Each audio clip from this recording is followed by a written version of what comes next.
See, a lot of folk won't let you forget what you used to do or what you have done, what mistakes you've made. All of us have made some mistakes in life. All of us have done some things that if we had them to do over again, we wouldn't do it again. There are a lot of things that if I had it to do over again, if I knew then what I know now, I would have done it differently. Well, it didn't happen that way. I didn't do it like that. Oh, you don't want me to live that down? How you want to keep on putting that in my face about what I did? Guess what? I'm not interested. When you permit things to use you, you can't change the past, but you can interpret. You can reinterpret how you see it. For years, I was going around with a heavy load on my shoulders, feeling bad because I was adopted, doing interviews for adoption agencies and foster homes.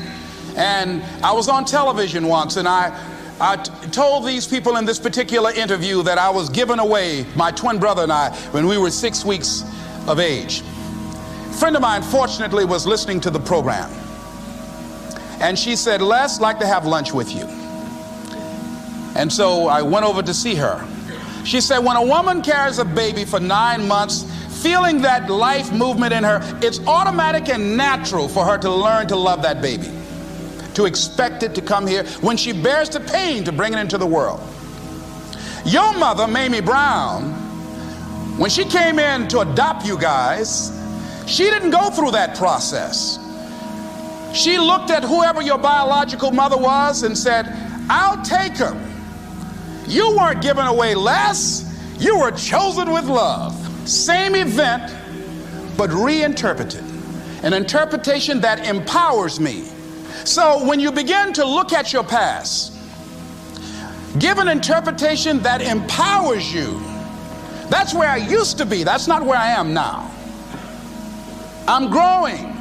In your mind right now, think about some particular event or act in your life that you feel very bad about, that you really regret that took place.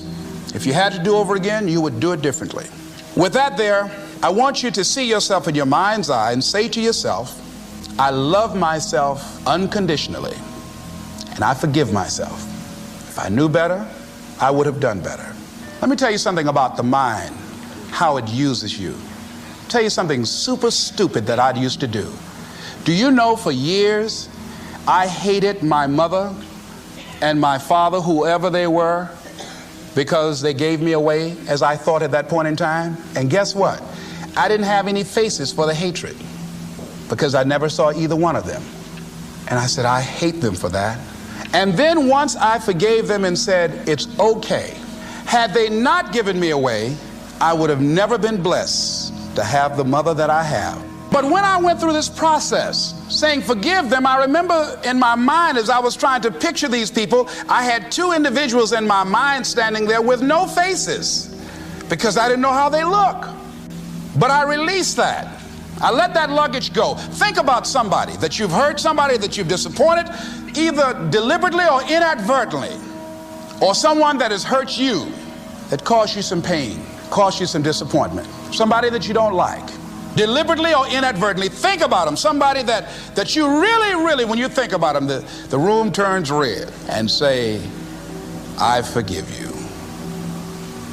I forgive you unconditionally. Whew, boy, that's a heavy load to let off. Reinterpreting our past, understanding and knowing that we can move from where we are, that we can begin to design the kind of life that empowers us, that gives us happiness, that enable us to be on top of who we are, knowing that as we begin to explore new horizons and new vistas in life, that as we begin to focus on developing ourselves, as we begin to elevate ourselves and not to follow the crowd, activating the thinker in us and disciplining and putting on hold the emotional part of ourselves. It's not easy, but through practice and practice and practice. Practice makes what? Absolutely not. Dismantle that belief system. Practice makes improvement. You can always better your best. You can always go beyond anything that you have ever done. You'll never hit a state of perfection. You're always bigger than what you do.